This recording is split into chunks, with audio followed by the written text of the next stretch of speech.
الحمد لله رب العالمين حمدا يوافي نعمه ويكافئ مزيده. يا ربنا لك الحمد كما ينبغي لجلال وجهك وعظيم سلطانك. سبحانك لا نحصي ثناء عليك كما أثنيت على نفسك، فلك الحمد حتى ترضى، ولك الحمد إذا رضيت، ولك الحمد بعد الرضا. اللهم فصل وسلم على سيدنا محمد طيب القلوب ودوائها، وعافية الأجسام وشفائها، ونور الأبصار وضيائها، وقوت الأرواح وغذائها، وعلى آله وصحبه أجمعين. أما بعد، فيا أيها الناس اتقوا الله حق تقاته ولا تموتن إلا وأنتم مسلمون. وقال الله سبحانه وتعالى: فإذا فرغت فانصب وإلى ربك فارغب. Hadirin sidang Jumat yang mendapat kemuliaan dari Allah Subhanahu wa taala. Allah Subhanahu wa taala yang mengumpulkan kita di tempat yang mulia ini untuk sama-sama kita mengabdikan diri kita kepada Allah dan bersyukur kita menjadi umat baginda Rasulullah sallallahu alaihi wasallam. Di mana-mana umat Islam bergembira untuk merayakan hari kelahirannya Nabi Muhammad sallallahu alaihi wasallam.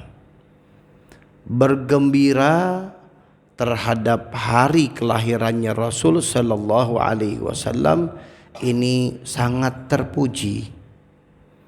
Bahkan Al-Qur'an yang mengajarkan kepada kita untuk bergembira kepada Rasulullah sallallahu alaihi wasallam. Qul bifadlillahi wa birrahmatihi fabidzalika falyafrahu. Katakan wahai Sayyidina Muhammad sallallahu alaihi wasallam, dengan karunia Allah banyak sekali, terutama Al-Qur'an. Wa birrahmatihi, dengan rahmatnya Allah, banyak sekali rahmatnya Allah, terutama baginda Rasulullah sallallahu alaihi wasallam. Fabidzalika falyafrahu, maka atas hal yang demikian kalian bergembira. Jadi sangat terpuji sampai seorang ahli hadis terkemuka di dunia di zamannya, yaitu Al-Hafidh Ibnu Hajar Al-Asqalani, pensyarah daripada kitab Sahih Bukhari. Di dalam syarah itu dijelaskan oleh beliau, saya mendapatkan dalil diperbolehkannya mengadakan peringatan maulidnya Nabi Muhammad sallallahu alaihi wasallam, yaitu ketika Rasul sallallahu alaihi wasallam ke Madinah, maka beliau mendapatkan orang-orang Yahudi berpuasa Asyura. Ditanya alasan kenapa mereka berpuasa, jawabannya adalah rasa syukur mereka terhadap diselamatkannya Nabi Musa dari cengkraman Firaun. Maka Ibnu Hajar Al-Asqalani Al-Hafidh, beliau mengatakan kita lebih pantas untuk bersyukur terhadap lahirnya Nabi Muhammad sallallahu alaihi wasallam. Banyak lagi dalil lainnya, tapi inti yang kita perlukan sekarang adalah motivasi untuk kebangkitan umat. Dan umat tidak akan pernah bangkit kalau tidak pernah punya figur. Kenapa di zaman Rasul sallallahu alaihi wasallam tidak dilakukan maulid seperti yang ada sekarang? Karena mereka langsung dapat figur. Mereka langsung lihat sosok mulia Nabi Muhammad sallallahu alaihi wasallam. Kenapa di zaman tabi'in setelah itu, di zaman sahabat setelah itu Di zaman tabi'in setelah itu tidak ada maulid, ya. Karena cerita Rasul sallallahu alaihi wasallam sehari-hari ada dalam rumah mereka. Ketika mereka mau tidur maka diceritakan bagaimana tidurnya Nabi Muhammad. Ketika mereka mau makan bagaimana makannya Nabi Muhammad. Ketika mereka berbicara bagaimana cara berbicaranya Nabi Muhammad. Ketika mereka berakhlak maka diajarkan bagaimana akhlaknya Nabi Muhammad. Ini hari-hari ada pada mereka di zaman tabi'in, tabi'ut tabi'in, di zaman Imam Syafi'i dan lain-lainnya. Tapi setelah itu generasi merosot. Perlu ada figur yang dibangkitkan. Perlu ada figur yang ditonjolkan kembali, yaitu figur yang dari Allah langsung, Nabi Muhammad sallallahu alaihi wasallam. Maka subhanallah, di situ ulama-ulama para salihin yang takut kepada Allah, yang jangan mereka melakukan hal yang haram, yang subhat mereka jauhkan. Maka terinspirasi, terilham dari mereka untuk mengadakan peringatan maulidnya Nabi Muhammad sallallahu alaihi wasallam dengan dalil-dalil zahir yang jelas.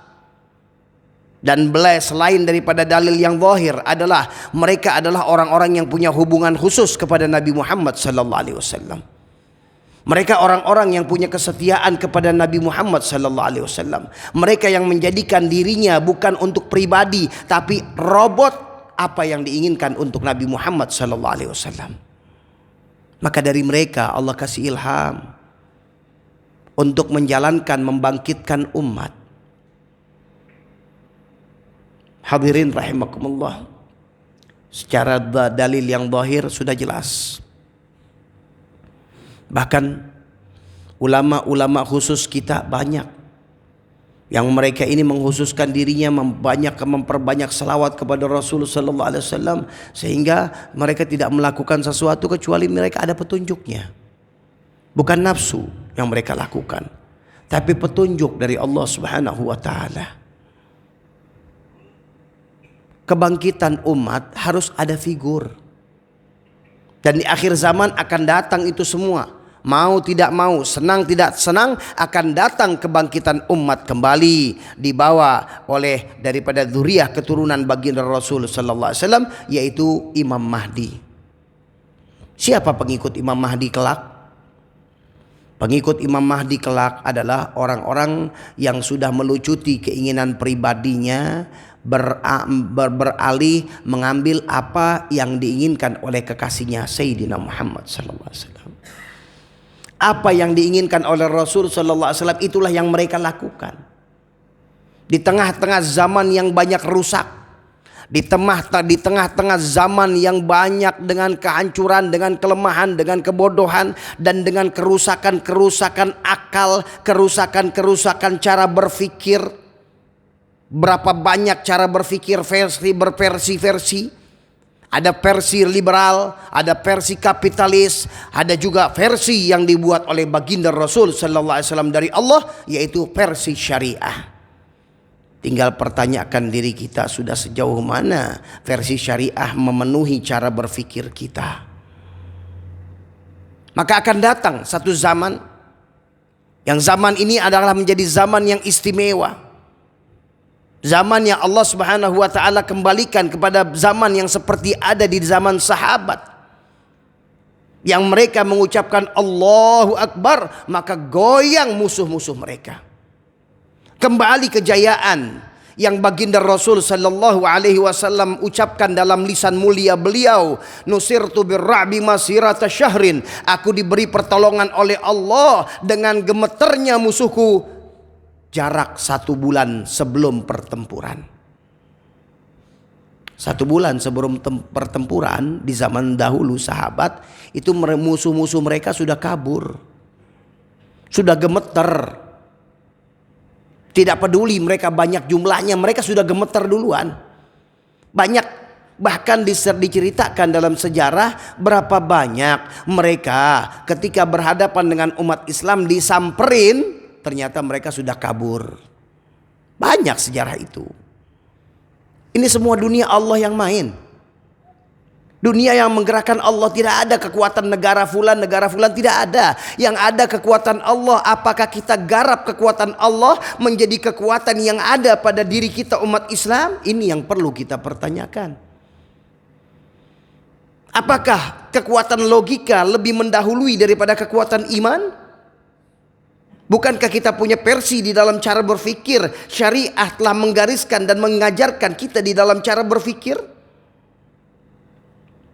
Para sahabat radhiyallahu anhum, mereka orang-orang yang cerdas. Tapi keimanan mereka lebih didahulukan daripada logika mereka. Sayyidina Khalid bin Walid radhiyallahu seorang sahabat Qatadah, ketika matanya keluar ngampleh, dia tahu ada dokter di sana, tapi dia tidak mendatangi dokter. Dia langsung datang kepada Nabi sallallahu alaihi wasallam, minta dipasang kembali oleh Rasul sallallahu alaihi wasallam. Matanya normal, bagus, kuat. Ini keyakinan yang ada pada para sahabat di dalam keyakinan Islam dan meyakinkan tentang Nabi Muhammad sallallahu alaihi wasallam. Makanya kejayaan datang. Coba lihat, perhatikan. Beliau bukan teori, praktek. 23 tahun beliau bawa perubahan. Dari zaman keterpurukan sampai zaman keemasan. 23 tahun. Maaf, kita merdeka sudah 79 tahun, tapi terus kita masih diadu domba.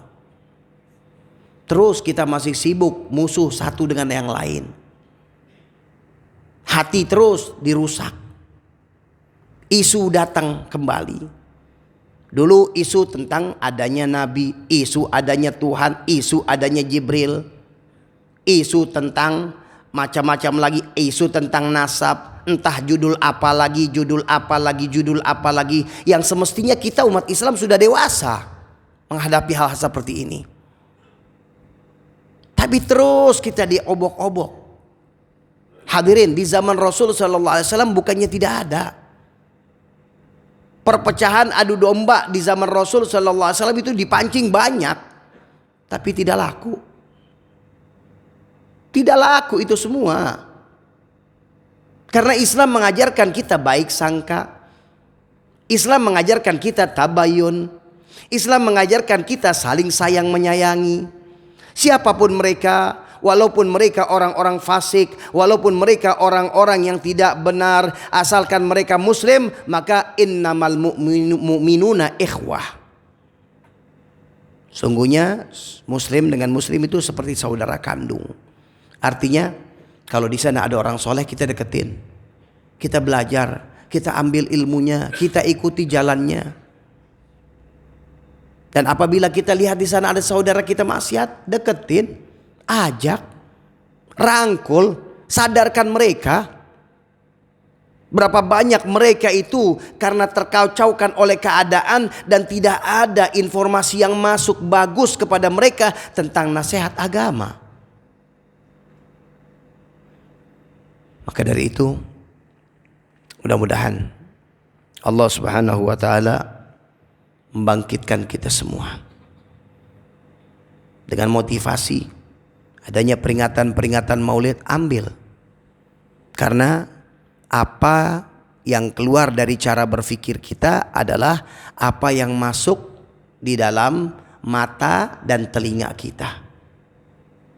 Mata, telinga ini sumber masuknya ke dalam sanubari, ke dalam hati.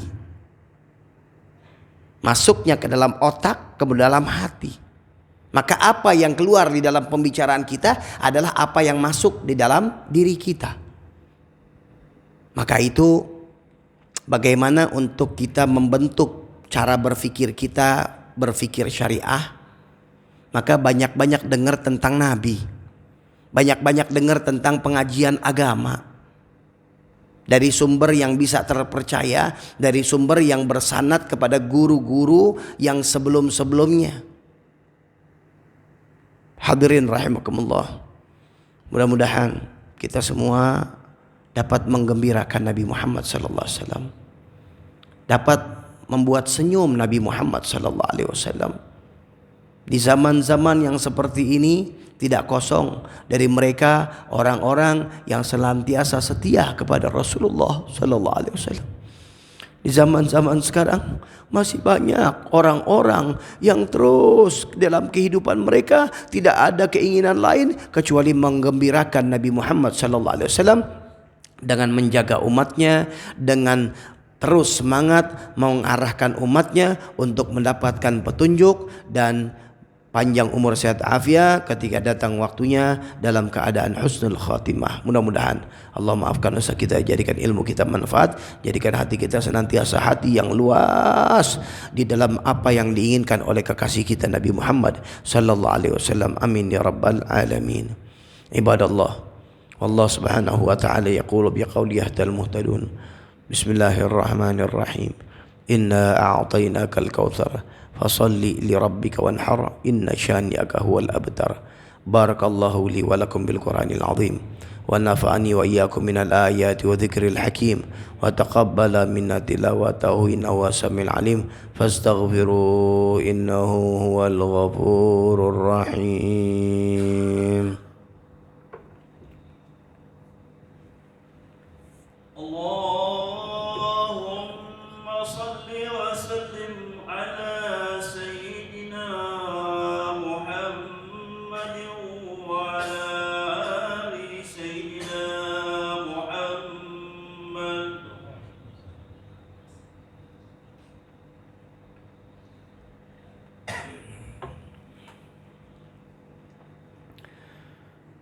Alhamdulillahi rabbil alamin wal aqibatu lil muttaqin wa la udwana illa 'alal zalimin wa ashhadu an la ilaha illallah wahdahu la syarika lah wa ashhadu anna sayyidana Muhammadan 'abduhu wa rasuluh arsalahu bil huda wa dinil haqq liyudhhirahu 'ala ad-dini kullihi walau karihal kafirun.